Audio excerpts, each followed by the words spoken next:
we've been saying since the start of this administration just how Biden coded Trump is. Oh, yeah. We have reached peak Biden levels. We've reached levels of Biden in such a quickness that I never once could have thought we'd be here. Yeah, Trump disappears for like 6 or 7 days, just out of the public view, completely uncharacteristic of Donald Trump. He loves talking. And then he comes back looking like a ghost.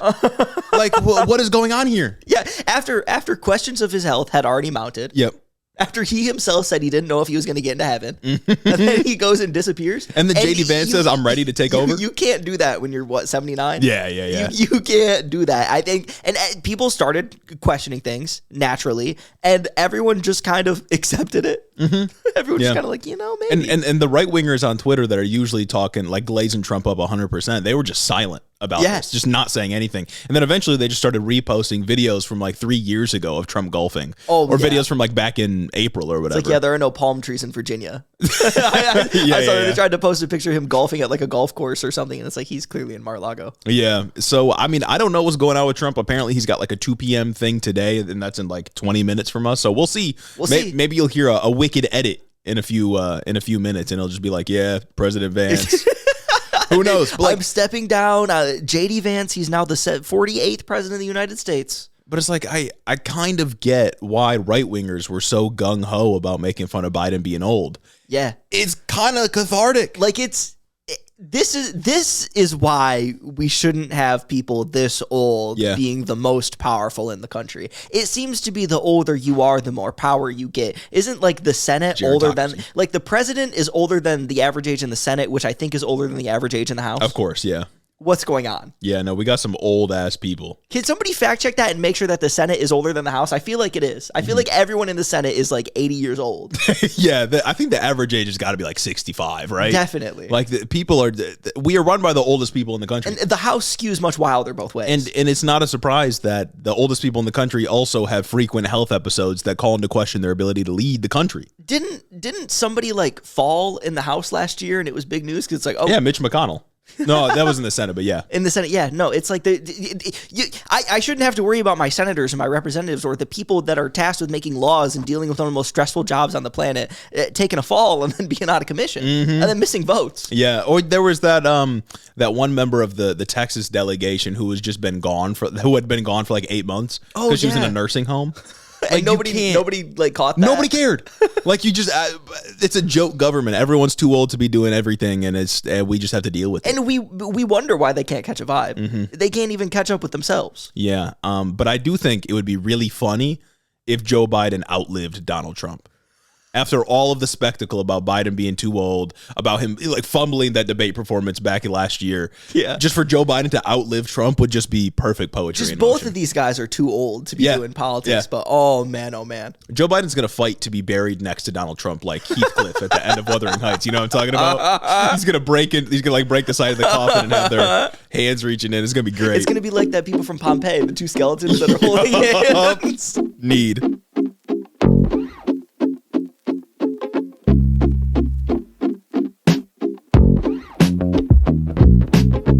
Welcome back to the show, everybody. Today is Tuesday, September 2nd. We're recording on a Tuesday because nobody wanted to work yesterday. Lazy liberals took Labor Day off. Can you believe it? It's called Labor Day. We didn't even labor. What's up with that? What's going on? Welcome back to the show, though. Today we will be talking about an update on the status of trans healthcare in this country. Yes. Not great. Not great, as you might not assume. good. Not surprising. We got to talk about an insane story out of Nevada that we briefly touched on before. Basically, we're covering for crimes that Israelis commit in our own country, which is cool. Interesting. Don't love that whatsoever. And then we got tariff talk. Love tariffs. Love talking about tariff news. Love talking about the status of my wallet and your wallets here in 2025. And we got substantial tariff talk this time. Yes, we do. Like we're not just saying like it's more a tariff roundup. Yeah, we're not being like, oh, on and off. I don't know what's going to happen. We're talking about Trump molesting the money. Exactly. That's what we're talking about here on this episode. But before we get into all that, of course, I will remind you to go become a patron. Just do it, man. Just do it. it. We've asked you every single time. Get the early access to episodes, because even when it's a week like this, when a holiday falls on a Monday, it's still earlier than the regular people. Exactly. You're still getting an episode early. And it's like really becoming a patron. It's like a self-sacrifice, because when sickness befalls the House of Hiddo and we have to delay an episode, the patrons are the ones that suffer. Exactly. So you could be a part of that group, and then you can like bond when you're suffering. And it would be great if you could you go become a patron, early access, no commercials. You also get on the postcard list, and we're getting closer to our goal. We are. And if we get to that goal before we send out postcards, I suppose at the end of this month, beginning of October, then maybe you'll get a little special something in the postcard. We got 4 weeks to get to that goal, to meet this deadline, or else you're gonna have to wait fucking another 2 months. And that's fucked up. It is. Who wants to wait 2 months for anything? You'll have to wait for Christmas. Can you believe that? And then we'll have to hit you with tariff pricing. And it's gonna be a whole thing. So make sure you get in there, help us get to your get to this goal. Share with your friends. Please. Get your friends to become Hiddo heads. Please. Maybe that's an avenue for success. Why not? All the links down there in the description. Of course, you can also leave a 5-star review on Apple Podcasts if you want your review read on this show. 0 today. 0 on Apple. But we can't complain anymore. Yeah, we can't. Because we've opened up Spotify to you all. And on Spotify, boy, we have a litany of reviews. We have a litany of testimonials for you to go show your friends. We're trying to introduce them to what we do around here. This first one starting with Shemegan. Love you guys. 5 out of 5. I condemn all political violence. Super funny and always truthful. Would love to hear y'all talk about AI and the horror that it represents. Horror it does. We have talked about AI a few times. Yeah. Talked about AI poisoning, Elon Musk's AI company specifically, poisoning a town in Memphis, Tennessee. And AI, I think, is a threat to humanity. It sucks. It's really bad. It sucks, and it's not fun, and it doesn't even make good thing. And it's a bubble that's like slowly popping. Grok, is this true? Grok, is this true? Grok, is this true? This next one from Kemi Caruso, 5 out of 5. I'm going to preface this with the fact that politics terrifies me. Before this current administration, I lived a blissfully ignorant life, but this time around, it affects me and a lot of my loved ones, so I force myself to keep updated. You guys make it engaging and not so scary to be educated, so thank you for being a safe space. When my boyfriend asks me what I want to listen to, I typically ask if there's a new Hiddo episode. I get so excited when there is, and I'm extremely Hiddo-pilled. I'm extremely Hiddo-pilled. I fear /POS, whatever that fucking means. /positive? I'm not sure. Also, I hope what's so. with Hiddo being abbreviated HIDO? Yeah, fucked up. It's a T. I guess head in duh office, maybe? Head in the office, it could be. But like, it could be, but get it right.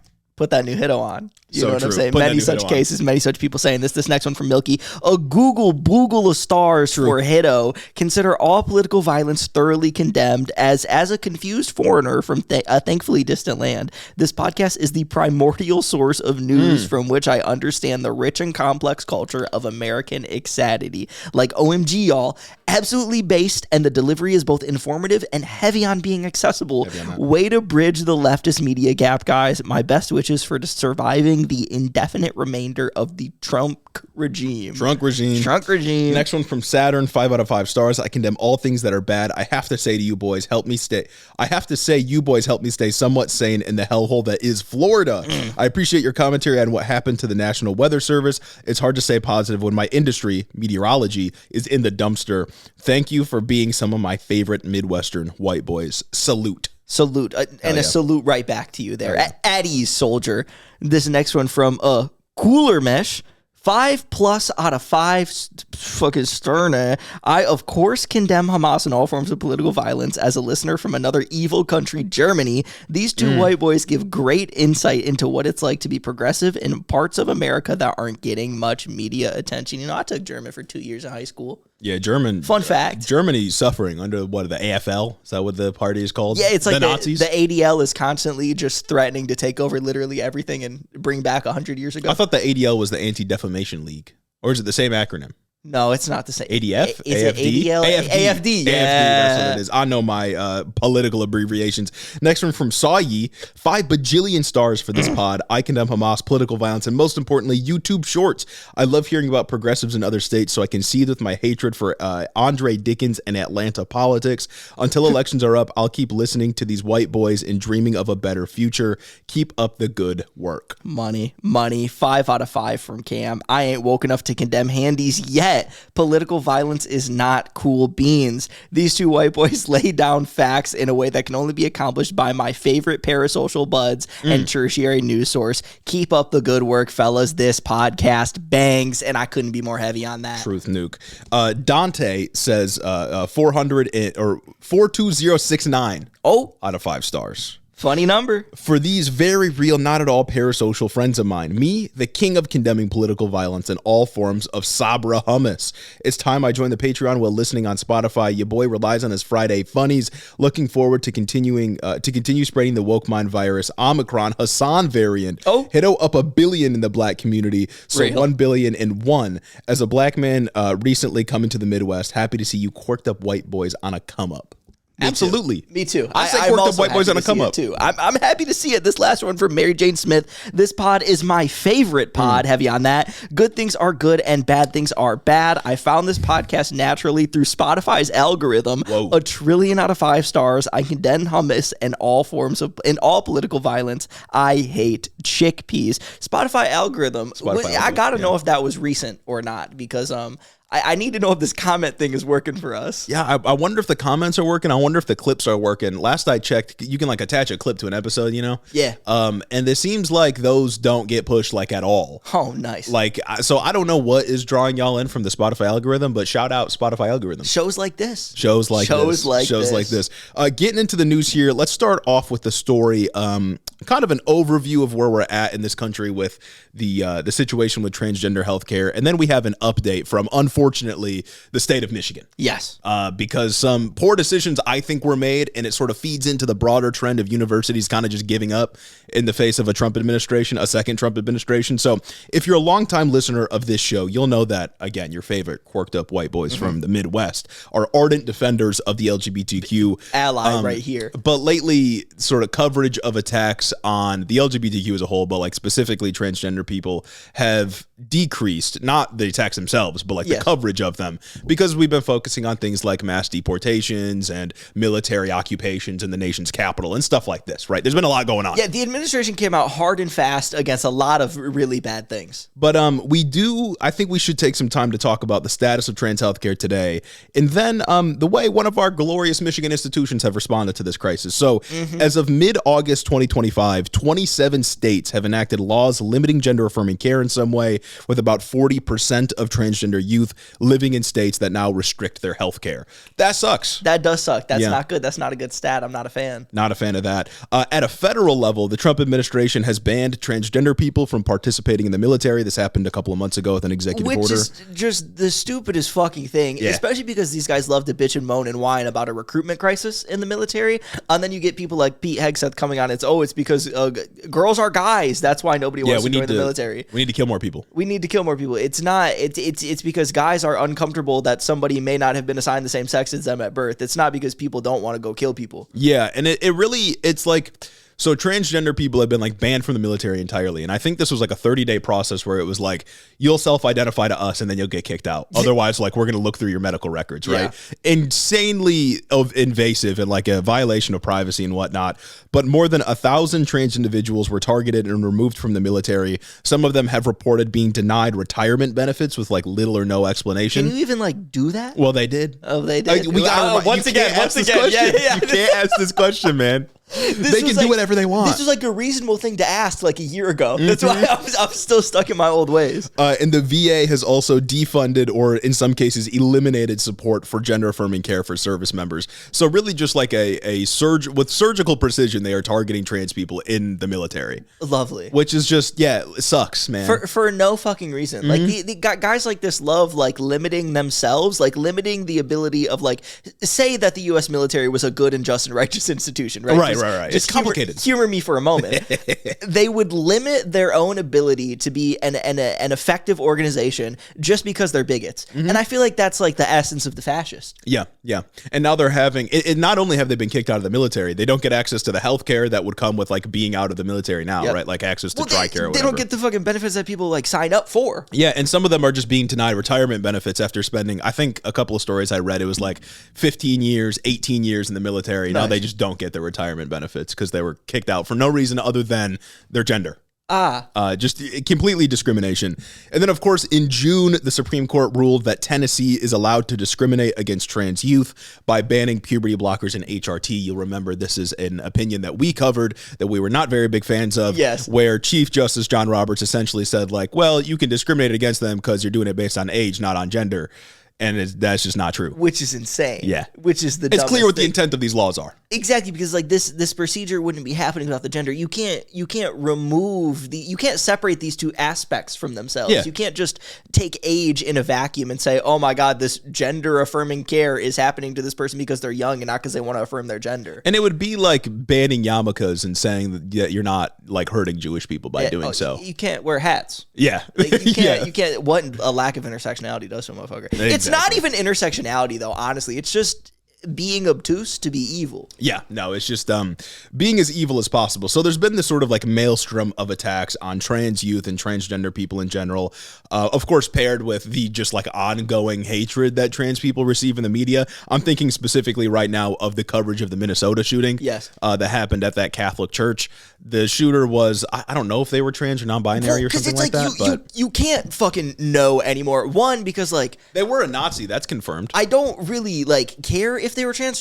Trans people can do bad things too, because I believe trans people are people big and whatnot. But it's like I couldn't even begin to try and if I was weird and cared, I wouldn't even begin to be able to like wrap my head around whether or not it's true. Because anytime there's been a mass shooting for like the last like I want to say 2 years, maybe 2 or 3 years, the first accusation that comes out is that person is trans. Every single time. Every single time. If a mass shooter has long hair, it's trans. Dude who shot Trump got transvestigated. And that was just a white Republican kid. They're transvestigating literally anyone that does any violence to try and justify being bigoted against trans people. Yeah, it's insane. It's crazy. And it's so like obvious what they're doing too. I don't understand how more people aren't catching on, but maybe more people aren't catching on to the obvious, like, I don't know, fucking pogroms that are being launched at trans people, because people like Pete Buttigieg and Gavin Newsom love to normalize like incremental transphobia. To try and appeal to like moderates. Yeah, no, it's part of the reason we say Democrats can't catch a vibe. Because you are conceding ground on these issues, which makes it easier for right-wingers to keep up in the ante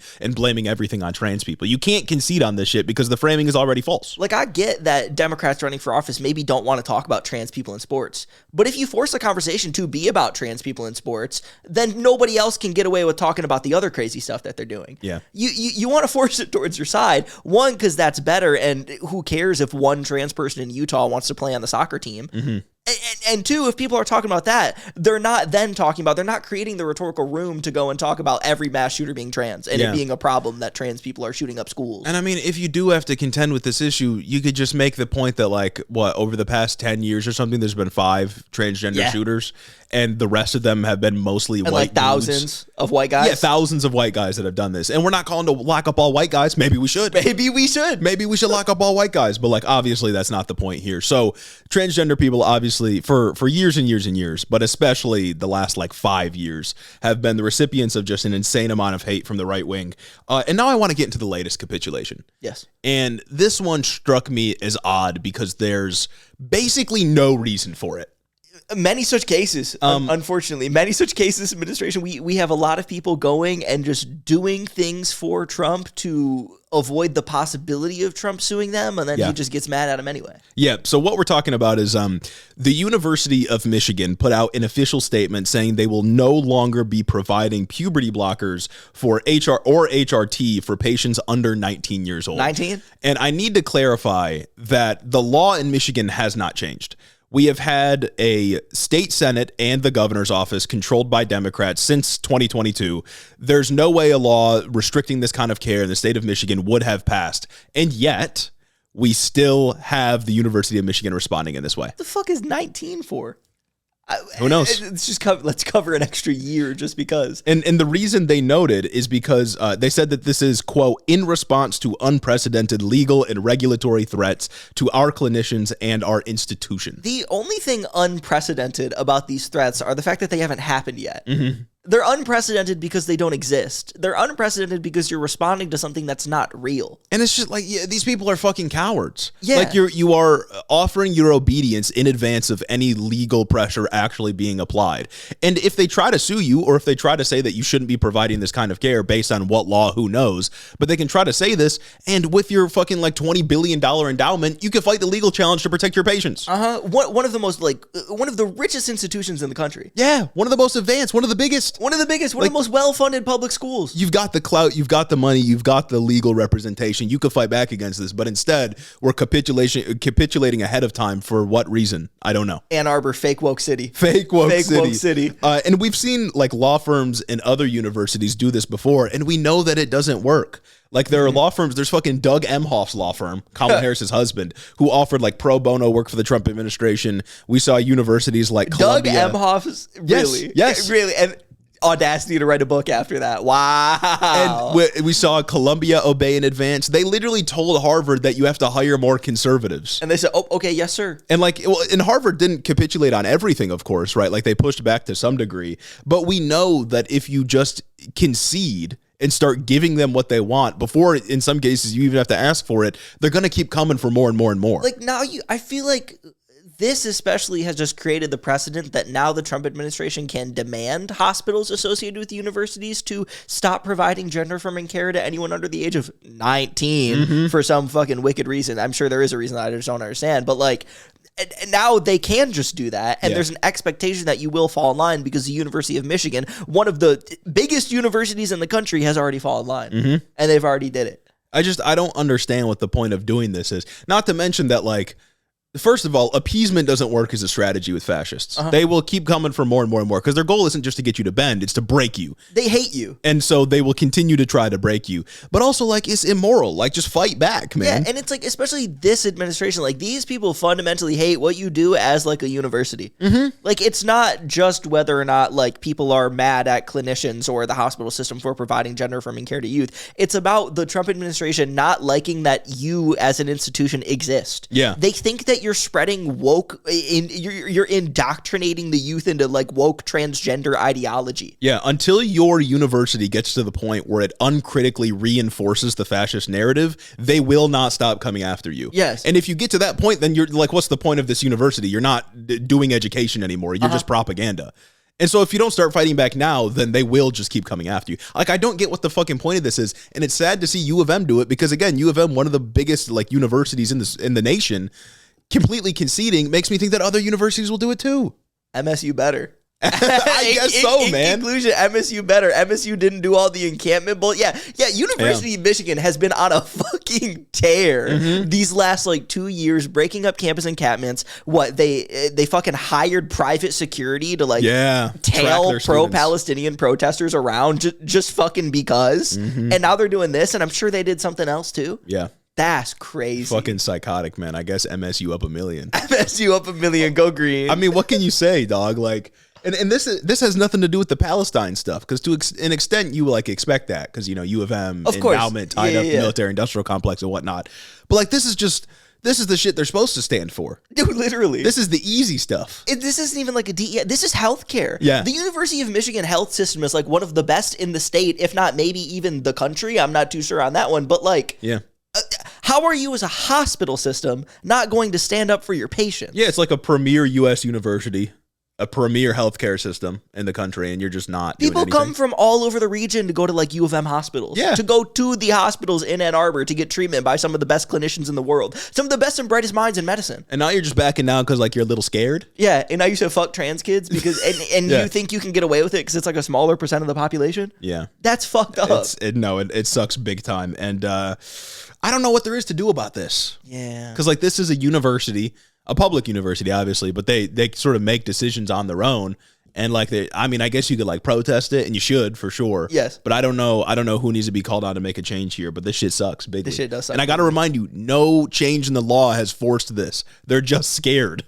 I don't even know what change in the law. Like it would just have to be a law, a state of Michigan law, or a federal law that bans gender affirming care to do this. Yeah. That's not even on the table right now. It couldn't pass, and it wouldn't have passed at any point. It probably wouldn't have passed at any point since like 2018 when Gretchen Whitmer got elected. Literally, like why would they have signed? Like it's not a thing. And yet we are obeying in advance. We have not learned our lesson, and it's a goddamn shame. It's a goddamn shame. MSU better in conclusion. MSU up a trillion. I hate commercials. Me too. I hate listening to them. I hate when I hear them, whether it's on TV or on podcasts. Grr, I just can't stand commercials. They're the worst. And the one place you can go to avoid commercials, like this one you're listening to right now, is patreon.com/headintheofficepod. Become a patron, and you get early access to our episodes, and they're all completely commercial free. No more interruptions. And you could be one of our friends. And that's arguably the more important point. And, in trying times like this, friendship is what we really need. Friendship's really important. And you can buy your way into being a friend of ours by heading over to patreon.com/headintheofficepod. Again, early access to episodes, no commercials, access to all of our content before anyone else sees it. Become a patron. Next up, though, we got to talk about Israel. And we're going to talk this time about Israel, not in the purview of geopolitics, but we're going to talk about how an Israeli official has influenced domestic politics in a way. The interesting story we have here is genuinely insane, these developments over the course of the month of August. So we got to talk about Tom Alexandrovich. This is a man who is a top Israeli cybersecurity official. He was arrested on charges of soliciting a minor for sexual purposes in Nevada. That's not good.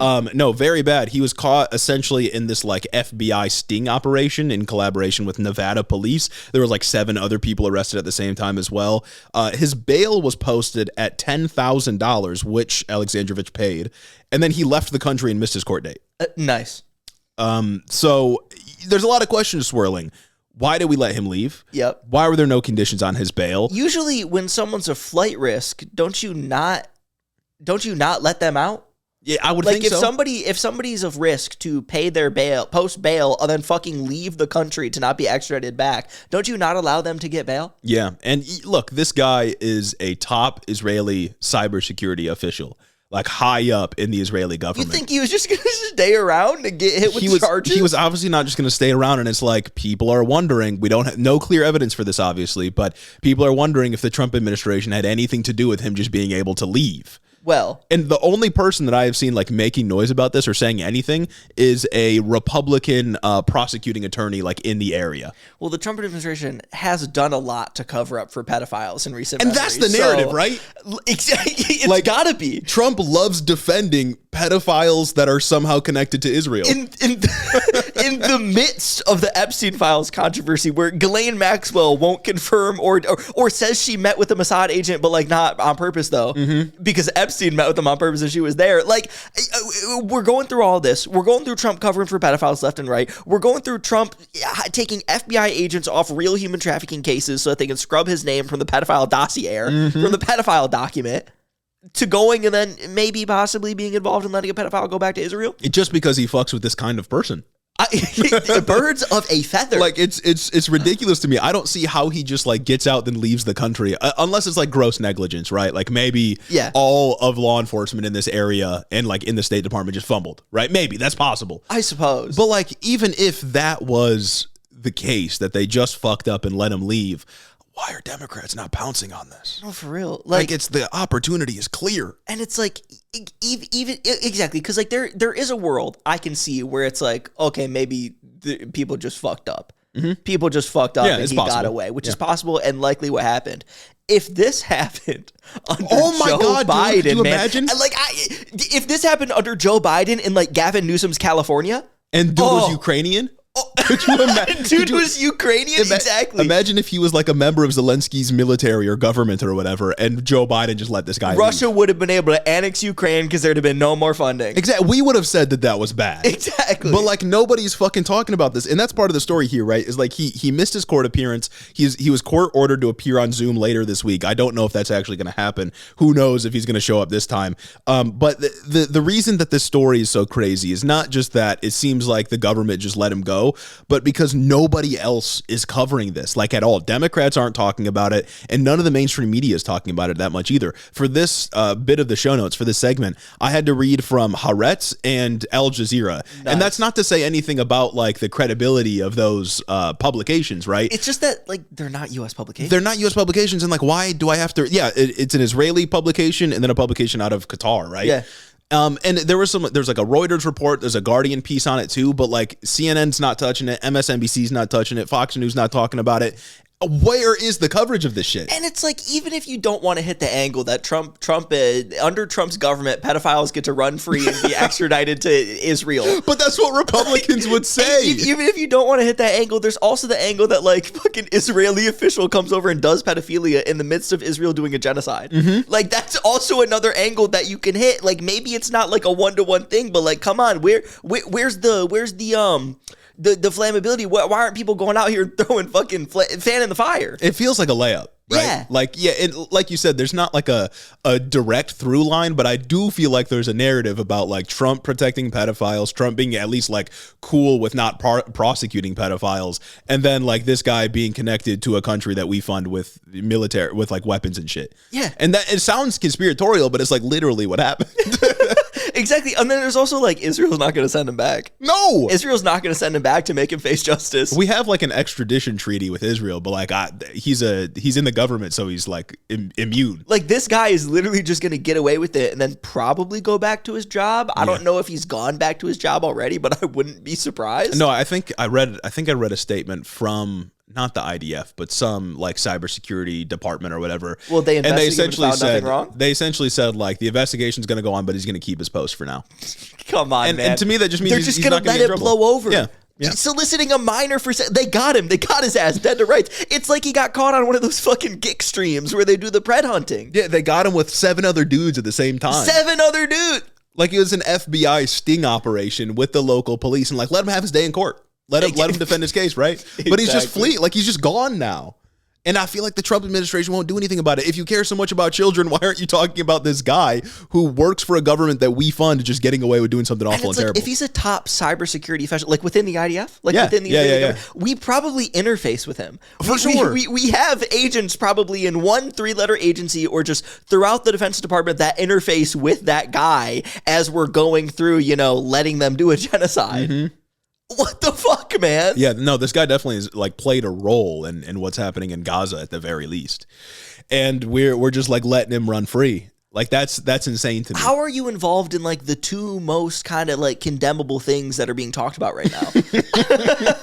Yeah. It's pedophilia as related to the Epstein files and just pedophilia in general and genocide. Mm-hmm. Like, how you got your hands in both those pots, man? I don't know, man. There's also, of course, the recent news with like all the Epstein stuff, the stuff that was like broke by Reason Magazine and like TrueAnon. Oh, okay, we're involved nice. in this. All like the messages between Ehud Barak and fucking Jeffrey Epstein. Oh yeah. like there's all that swirling right now. There is just the sort of ongoing passive resentment people have that the Epstein files haven't been released, and Democrats aren't taking this chance right here to fucking slam dunk and make a news story.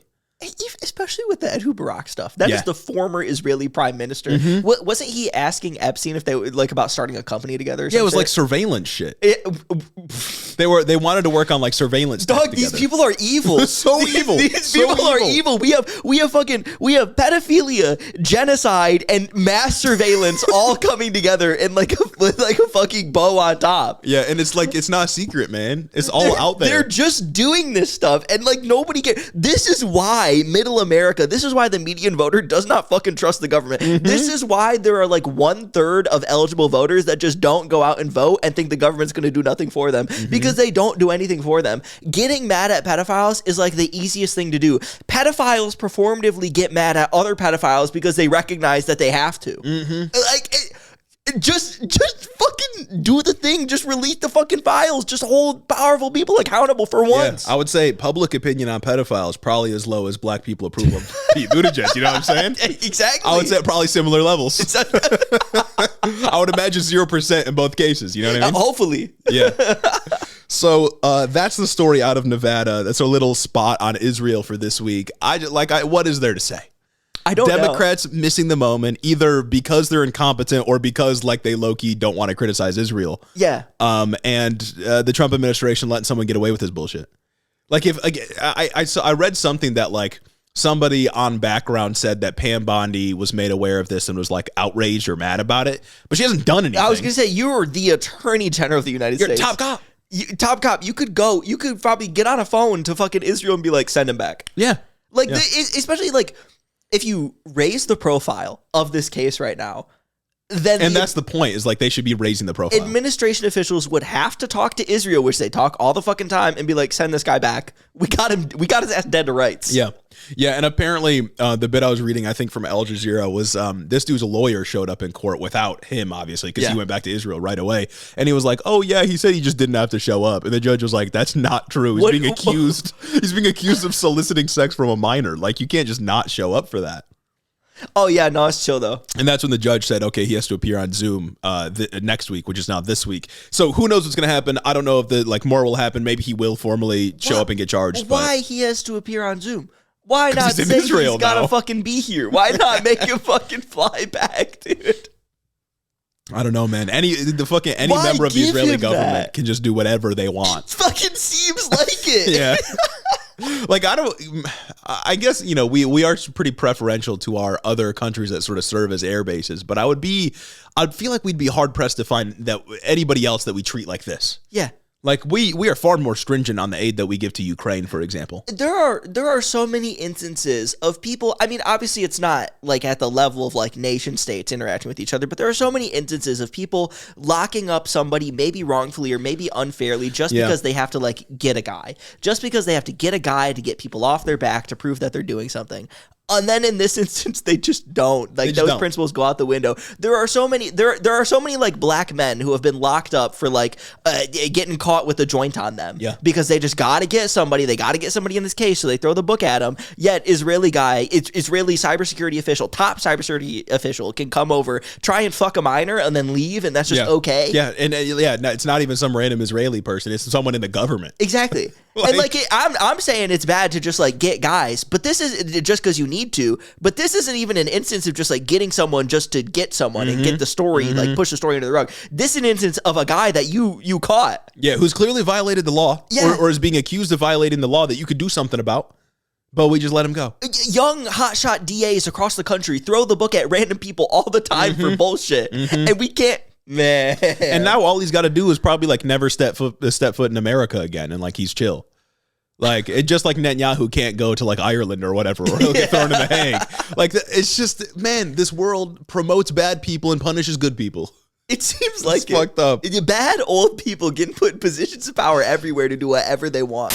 This episode of Head in the Office is brought to you by Ground News. Media literacy is a key component of our podcast here, but spotting the biases in news and reporting, especially in our nonstop media landscape, can be hard. Thankfully, the folks over at Ground News are working to make this a lot easier. Ground News is an app and a website that collects news from all around the world and puts it in one place so you can compare coverage, uncover political biases, and learn who is funding each publication. Ground News has a lot of cool features, such as the bias distribution, which shows you the political leanings of the sources reporting on each story, and the blind spot tab, which highlights stories that are being missed by either the left or the right. Ground News will even tell you your own news bias based on the articles you've read on their site. If you're interested in Ground News, you can go to check.ground.news/headintheoffice for 40% off. The link is also in the description. We would suggest taking a look at their Vantage plan to unlock all the fancy features we referenced, and subscribing to Ground News also helps out the show, which we know you all want to do. Special thanks to Ground News for sponsoring this podcast, and back to the episode.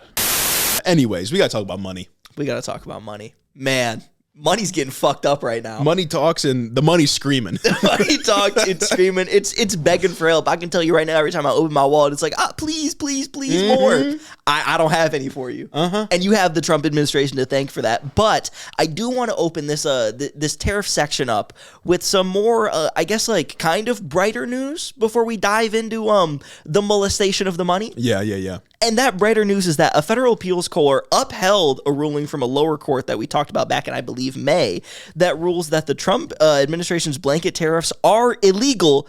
But, and this is a big but, the federal appeals court is allowing the tariffs to stay in place until October so that the administration has time to appeal to the Supreme Court. It's illegal, but I'll let you keep doing it, though. Yeah, it's illegal, but go ahead. Yeah.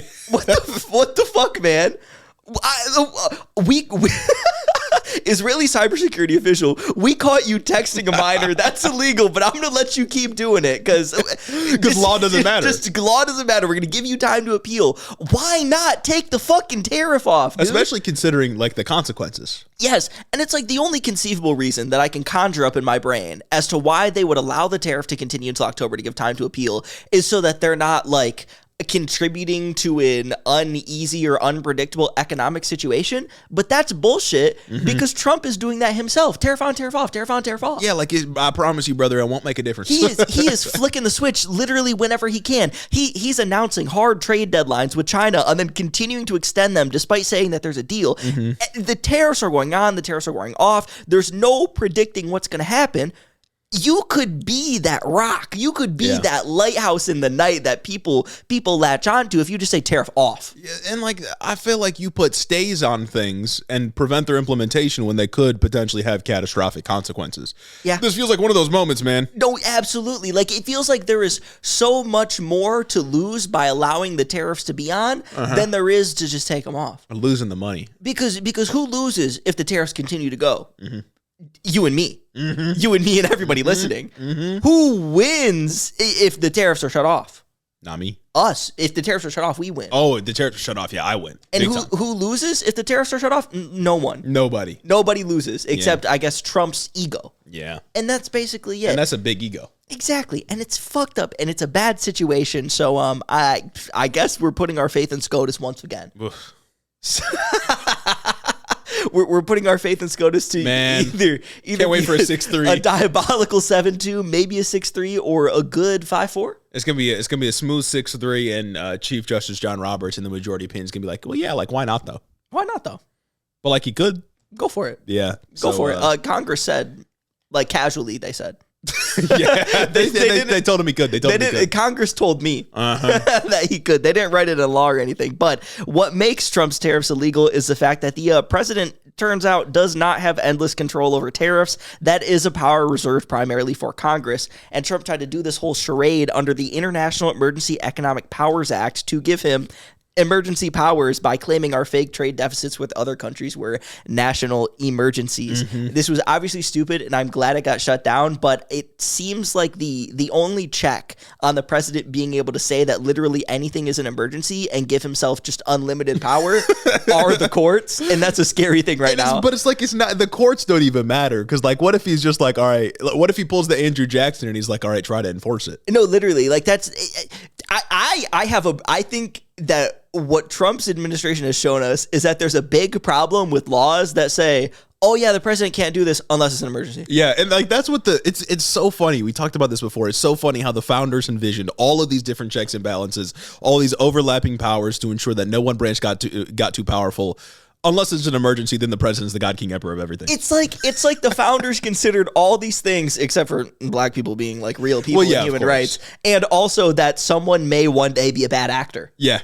Yeah. And it feels like they made some glaring omissions when they founded this country and wrote these fucking documents, man. Yeah. Because like these laws don't, most of them, it seems, don't go out to define what's a fucking emergency. Yeah. It doesn't seem like Trump had to define what an emergency was when he fucking sent the National Guard to D.C. And I mean, although he didn't get away with it here, who knows? Maybe SCOTUS will let him say it's an emergency. And I mean, like, we already had the decision last year that presidents can do anything and can't be personally prosecuted for it. As long as they did it as they were president. So it's like, I mean, he can do anything and there will be no consequence, assuming he lives to the end of his presidency. Yes. Old man, of course, is what I'm saying. But it's like, yeah, like he can do whatever he wants. He can knowingly violate every single law on the books preventing him from doing certain things, and it doesn't matter. And you can't hold him liable. There's nothing you can do. The court system moves too slow. He can't fucking be prosecuted no matter what. The only thing that can happen to this guy is impeachment and removal, and that's just not gonna happen. Yeah. You need what, 2/3 in the Senate to remove? Yeah. Yeah. When is that ever gonna happen ever again? It's not. He would have to. I don't even know if there's a thing that Trump could do that would sway enough conservatives to fucking remove that guy. No, it doesn't matter at this point. It's a fucking cult, dude. Yeah. And it's insane and it's gross. And I don't like this trend of you just being able to say it's an emergency. Trump tried to like overthrow the government and only Mitt Romney voted to impeach him in the Senate. Just Mitt. And I think previously, and that was like the one time he voted against Trump. With the quid pro quo stuff, I think it was like maybe 4 Republicans at the time. That might even be an overestimate. Like, they don't fucking care. They don't give a shit, dog. That Trump could do anything as long as they have political power, as long as the right people are getting the right amount of money. They don't give a shit. Like, I want the next president. I want fucking President Newsom or whatever it is going, emergency powers, no more student debt. You could have done that. Fucking emergency powers, no more student debt. Emergency powers, Medicare for all. It seems like you can just do anything and say it's an emergency. And I think there's a genuine student debt emergency and a genuine medical healthcare debt crisis in this country. To be clear, I don't like the idea of one guy being able to just do that. No. You know what I mean? Because it's like, sure, you could get a benevolent dictator, but when does anyone ever get a benevolent dictator? You know, like, it just never works out that way. And so, like, sure, yeah, Gavin Newsom could come in and just say, like, yeah, we're doing Medicare for all now. I'm seizing the health insurance industry. One, he won't do that. But, like, theoretically, he could. But it's like, I would rather the government just reflect public opinion and implement measures to protect minority groups in this process. I think it's a problem when one dude can manufacture. If Revenge of the Sith taught me anything, I think it's a problem if one dude can manufacture a crisis, say it's an emergency, and then consolidate all power into himself. Yeah. What can I say? This is how democracy dies, man. Thunderous applause. Many such cases throughout fiction and real life, but something to keep in mind when it comes to just tariffs and the thought that SCOTUS might do the right thing here, is that if Trump loses his appeal to SCOTUS, the government might have to pay back tariffs to the importers that paid them. And that's not fucked. Obviously, that's what should happen if they were illegal. But it is fucked because you and me are the ones that get shit on. Oh yeah, our money's gone. Our money's gone because all of the like tariff costs that we as consumers have absorbed from like big box stores and wherever prices have increased. You think Walmart's going to pay me back? No, they're not giving you a reimbursement. When they get a massive check from the government for the unfair tariffs that they got, you think the random fucking company in the middle of the supply chain somewhere that just contracted one truck to bring something from a dock to one Walmart loading facility is going to fucking pay Walmart back so Walmart can pay us back? No, they are just going to get that money for free. Yeah. Like, even when Trump fucks something up and the courts finally do what they're supposed to do and put a check on this guy, we as the consumers, as regular American people, are the ones that get shit on because of it. And it's just like, man. And the Trump administration, and I tried to look up this morning, like, how much money how much revenue has been generated from these tariffs. It's like $143 billion, right? You genuinely like can't find a number because they keep claiming different things. Like one day it's $1 trillion, one day it's $100 billion. Like it's always something new. But sure, let's say it's like $150 billion so far. That's just because you levied a tax on consumers. And it's also not that much. And well, not that much. Like, no, like, because when I was reading about this earlier, I had seen a number when I was reading the CNN article. They said it was like $150 billion or something, which was only like double what was the tariff collected last July. So it just doesn't matter. And it's like, I guess doubling is cool, but like $150 billion in the scheme of like the federal budget doesn't seem like that much money. And it's just, it's derived off of consumers because that's who's going to be paying it in the long run. I mean, things might not have worked out like that just yet. And then they always say shit like, oh, well, all the revenue we generate from tariffs, it's going to be used for a new stimulus check. Everyone's going to get $5,000. No, the fuck it's not. You're not getting a lick of anything. No, yeah, first of all, you're not getting anything. Second of all, you might have just never imposed the tariffs then. Yeah, no, pipe down, dumbass. Paying the money back. Yeah, we're just circulating this money in a very complex manner through the federal government, adding more bureaucracy, mind you. More bureaucracy in CBP when we go on to talk about de minimis, which is the next topic. More bureaucracy when it comes to people who handle all these fucking payments. More bureaucracy at the Treasury as they establish a new office to disperse these payments back to you. You really think the government is taking money from you just to give it back to you? It's pipe down, dumbass. And if anything, like that money's going to be taken, they want to put it into a sovereign wealth fund, what they're calling, which is essentially just a slush fund to do whatever the president wants with. And that money is going to be used to like help fund Israel, or they're going to give money to a bunch of corporations and say like, oh, I bought 10% stock, or fucking what they did with Intel. Like none of this is going to benefit us in any way, and all of it is being generated off the backs of the consumers, and all of it is just for a wealth transfer. Just like the big beautiful bill, it's just a transfer of wealth because these are taxes. Yes, and I do want to talk about the de minimis exemption now because one, it personally affects me. Yeah, you're mad about it. And I've been fucking fuming about this thing.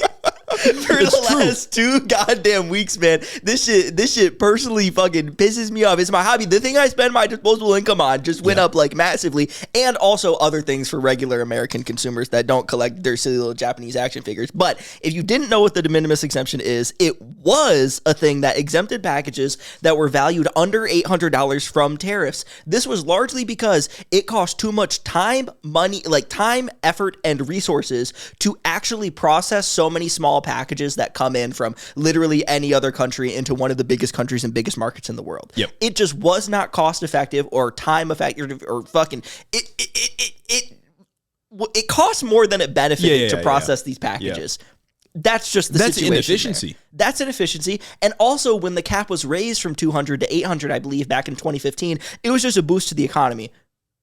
Good thing. And you should note that like packages under $800, this is not benefiting the big box stores. No. This is benefiting the individual consumer who's like buying a thing from Japan. Yes, this isn't benefiting like Walmart and shit. And like there is some nuance I'll get into it, but it's like now, literally any shipment that you were going to get from overseas as a consumer will just be more expensive and likely take much longer to get to you. Yeah. Because an important part of de minimis is that those packages weren't processed through customs. Mm-hmm. Now everything is going to be processed through customs. That's so fucking annoying. Mm-hmm. I could get my fucking package from Japan in like 3 days, low-key. Yeah. Now it's going to take forever, and that's annoying. And they got to levy a tax on it. And I got to pay more money, and that's worth it. My money's being fucked, man. My money's being fucked. And He's got his dick in the wallet. He's got his dick in the wallet, dude. He's just fucking playing with it. He's violating it. Bro, it's violating the money. But ending de minimis is something that will disproportionately hurt consumers, small businesses, and online retailers. And I want to dive into some numbers here, like we so often do on this show. On Etsy alone, about 25% of the platform's gross merchandise sales come from U.S. buyers purchasing goods from European stores. That's a quarter. That's a quarter of Etsy sales. Who has not bought something from Etsy? I bought something from Etsy. I bought something many from times. Etsy, and they're cool little fun little trinkets that often a bigger box stores or there aren't alternatives to purchase here. The base of the U.S. economy. They're individuals. Yeah. It's a globalized fucking economy, man. Yeah. Why can't I buy something from somebody in Europe? We're people at the end of the day.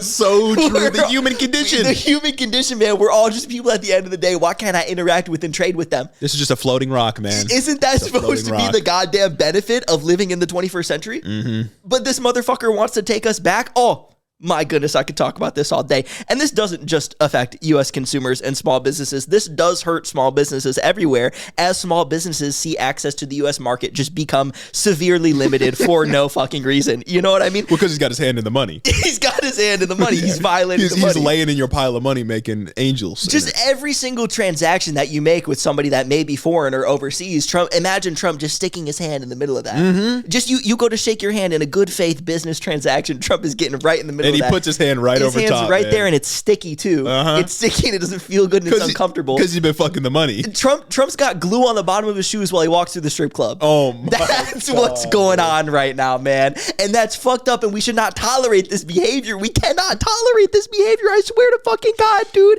And it's like there's no point to not have exemptions carved out for small businesses. Once again, the point of a tariff, let's go back to tariff theory here, that we've loved to focus on so much during this macroeconomic podcast. For the last fucking year, right? The point of a tariff is to make it more expensive to buy a good that's imported, to incentivize consumers to choose the U.S.-made alternative or the native non-imported alternative, right? You are intentionally trying to price consumers out of being able to buy something. Yeah. That's what a tariff is fucking designed for, so that they can buy a U.S.-born alternative.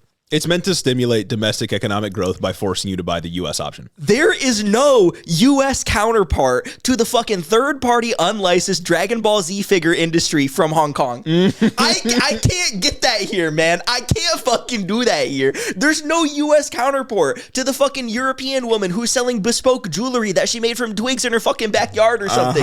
You can't get that exact product here. Part of the relationship between like buying and selling things is buying from the person that you're getting from. And like, sure, you might be able to laugh that off and be like, oh, that's just trinkets. You don't need those anyway. But like, first of all, free market economics, what happened? What happened? Second of all, it's also things like coffee. Exactly. Like, I think Hawaii is the only U.S. state that can naturally grow coffee. And Hawaii can't handle the demand for all coffee in all of America.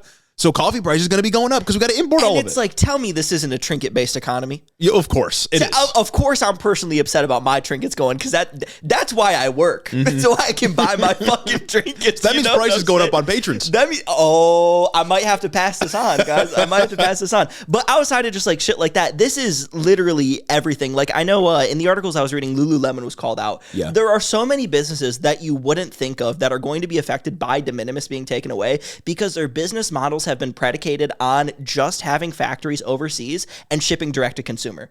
So places like Lululemon, obviously Shein is the most famous example. Shein and Temu are like the biggest businesses that make up, I believe, like 35% of like what goes on when it comes to this.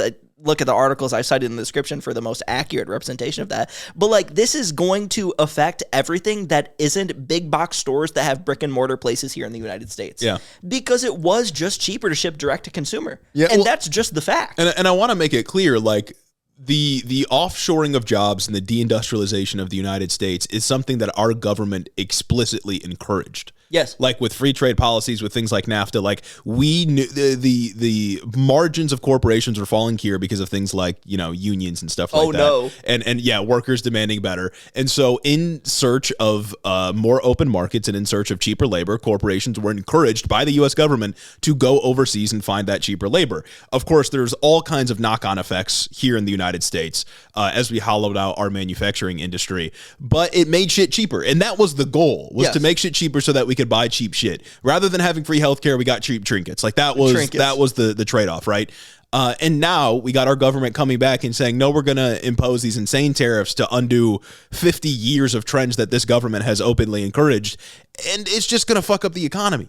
Like it does nothing to build up the manufacturing base again. It just fucks the economy up. Yeah. And makes everything more expensive for us. I think, and it's like, it's trinkets, but everybody buys fucking trinkets, right? Well, yeah, it's a trinkets economy. This is going to affect every American consumer in like one way or not. I believe it's 4 million de minimis packages are processed like every single day or some shit. It's either 4 million packages or $4 million worth of packages processed every day.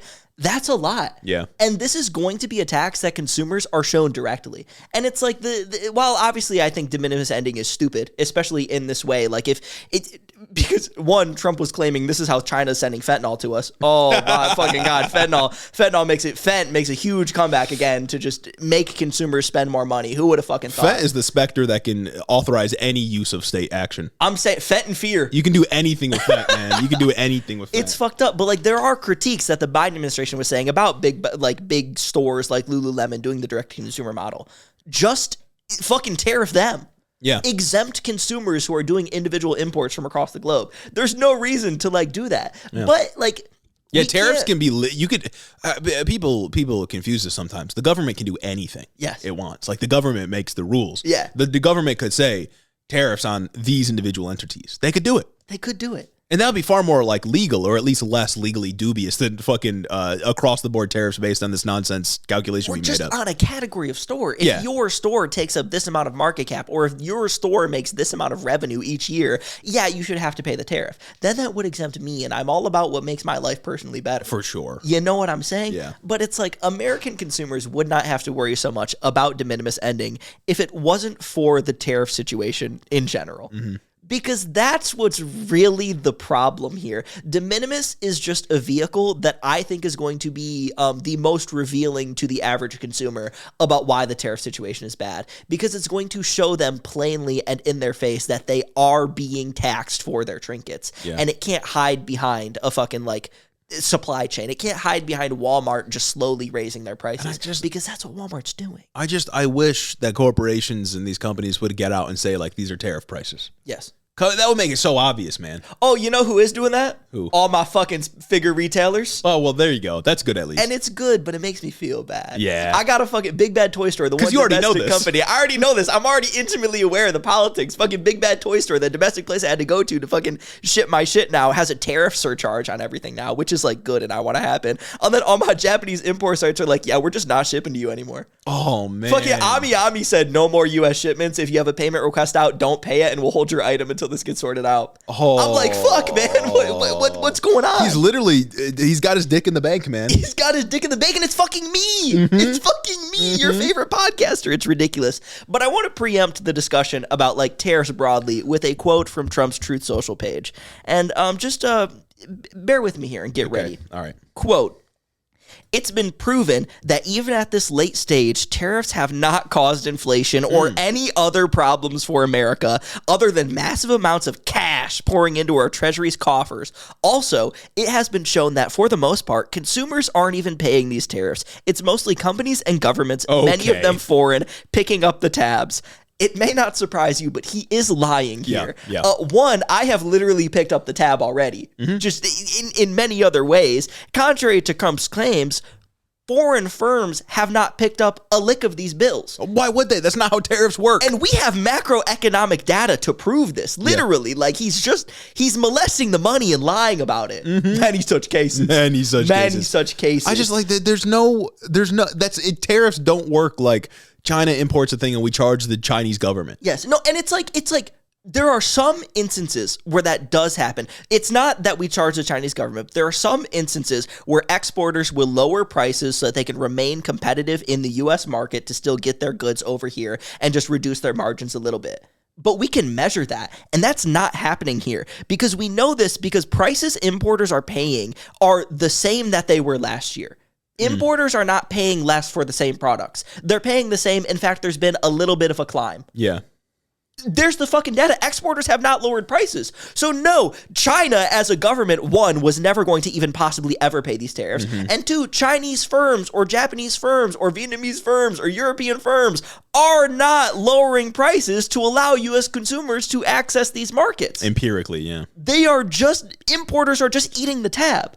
So then the question becomes, is it the fucking people at the shipping docks? What steps on the supply chain are absorbing these costs, or are they just passing it on to consumers? Yeah. And I think none of us will be surprised to see that Trump was also lying about whether or not consumers were footing the bill for inflation because they are being passed on to us, the American consumer. And it's fucked up, right? That's the bigger and more important lie there.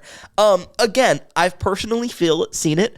I felt it. I believe we've all probably felt it with bills going up. Groceries feel like more expensive now.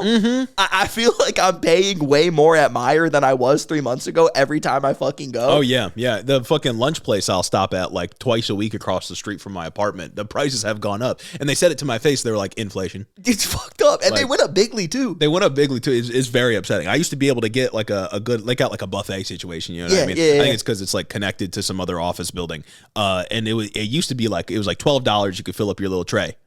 And now it's like $15, $16 to fill up my little tray. $15, $16. That's like a fucking 20-25% increase. Exactly. Just to get some lunch before the podcast. That's fucked up. A fella got to eat. A working lunch. A guy's got to eat a working man, man. It's ridiculous. And so just speaking to this, once again, I'm a big numbers guy. Huge numbers guy. Huge numbers podcast. One, I love anecdotes because that's what's real to me.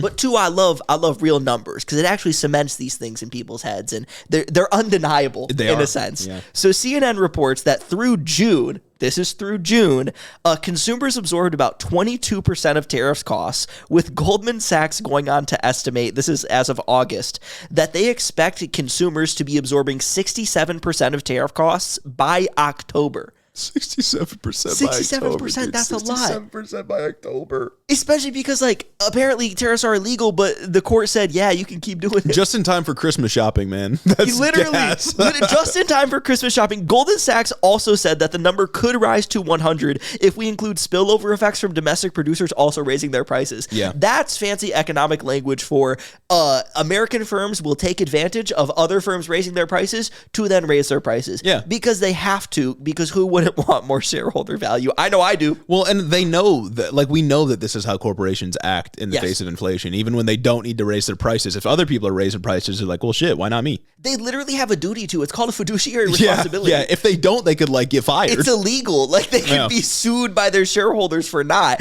And that's like the broader critique here that we don't even have fucking time to get into. But I'm glad you brought up Christmas shopping, because once again, when I was reading through this fucking CNN article, they talk about some of the, like, hardest hit sectors of, like, the economy, or I guess sectors of consumer goods that are going to be hit by these tariffs. tariffs. And two notable ones were toys just in time for Christmas. Hell yeah. And sports equipment just in time for back to school. Hell yeah. It's already so expensive for so many kids across the country to participate in sports at school or on club or travel teams. And now it's going to be more expensive because of Trump. Yeah, go buy your shoulder pad, dumbass.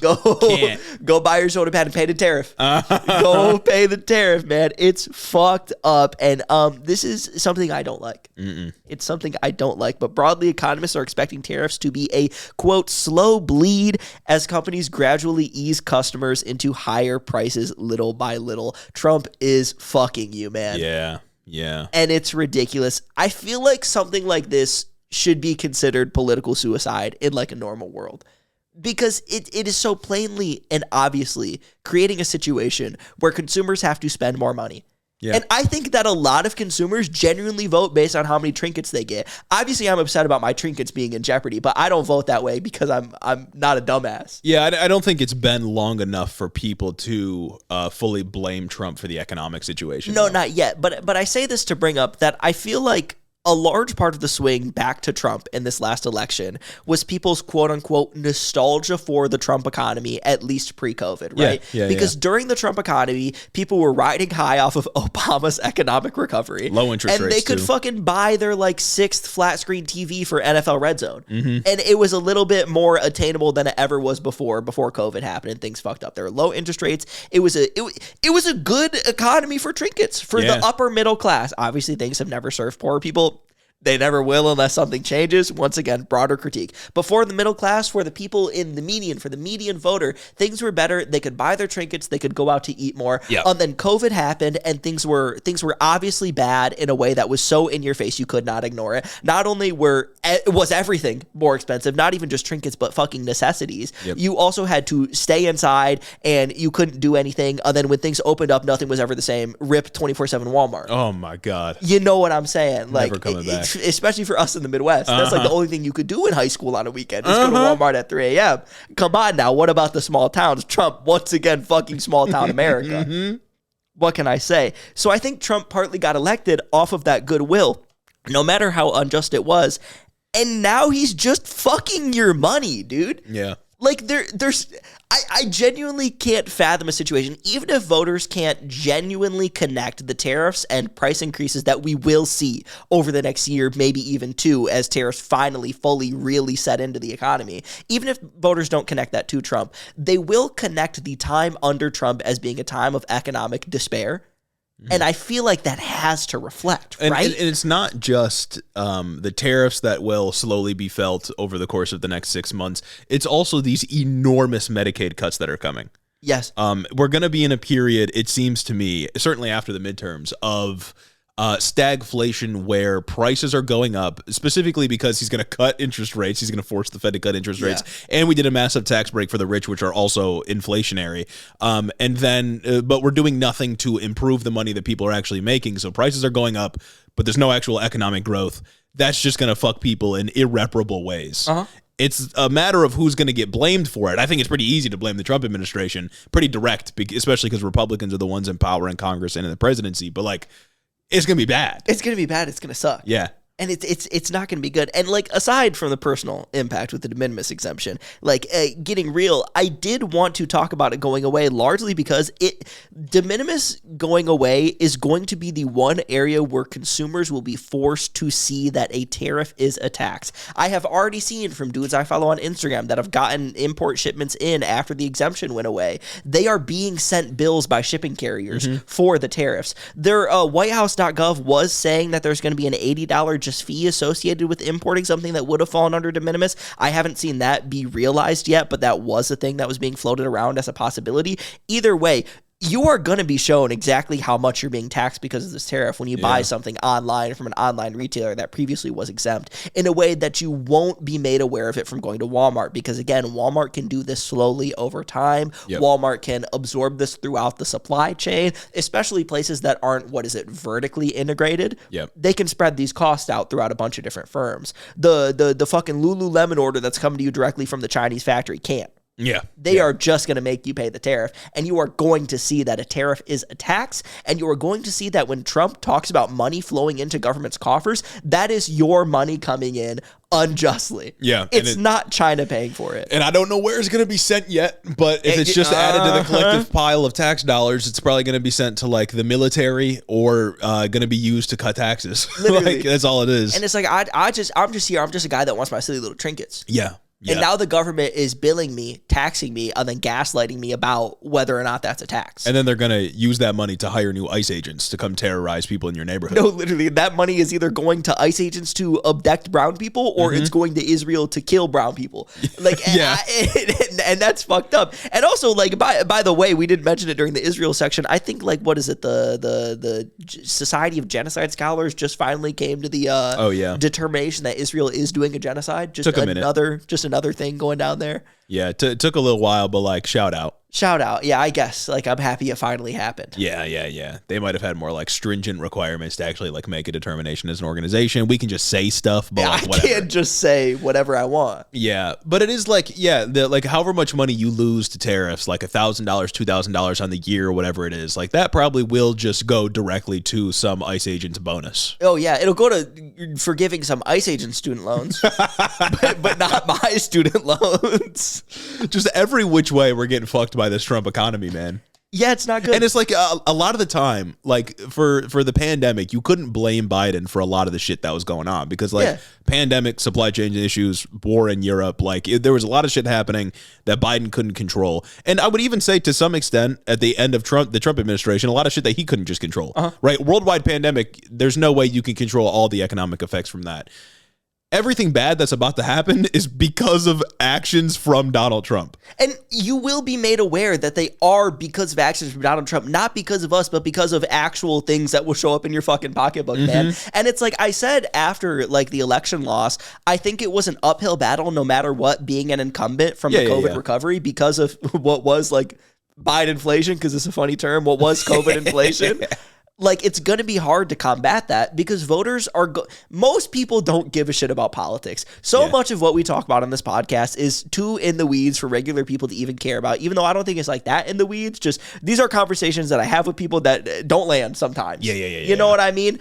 Voters care about what life looks like every 4 years, and then if they somehow find the courage to go to the ballot box, they're just going to associate whether or not they could spend money and whether or not they had more money with whoever's in office at that time.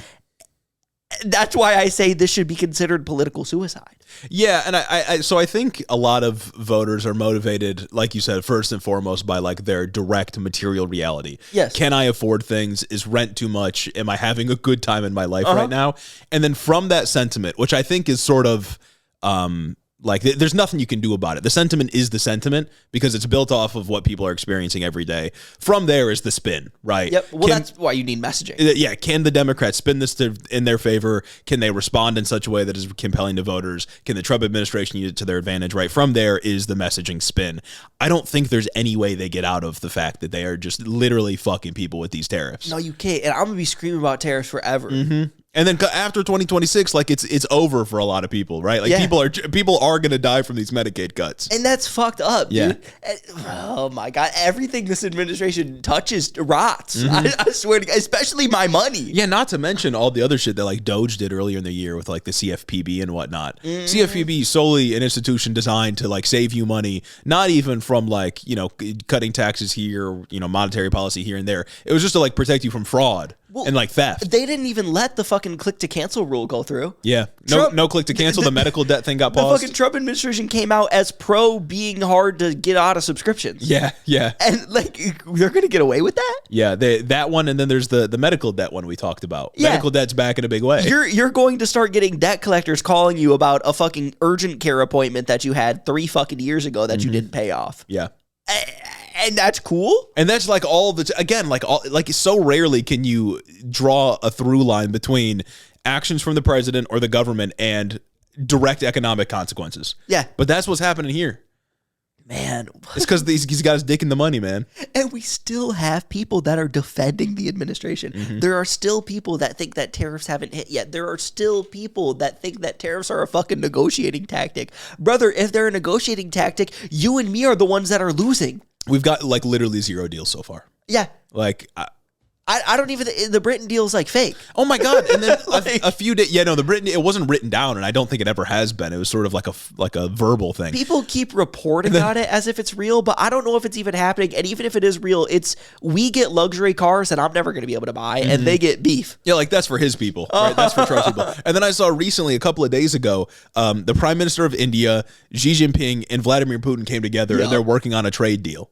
They're working on moving on without the U.S. If Trump was president in the 50s, communism would have won. Like, the way we are bringing our quote-unquote enemies together is it's crazy, man. Yeah. Like, bringing China and India together? Wasn't there just a meeting with Xi and Modi about, like, ending the border dispute? Yeah.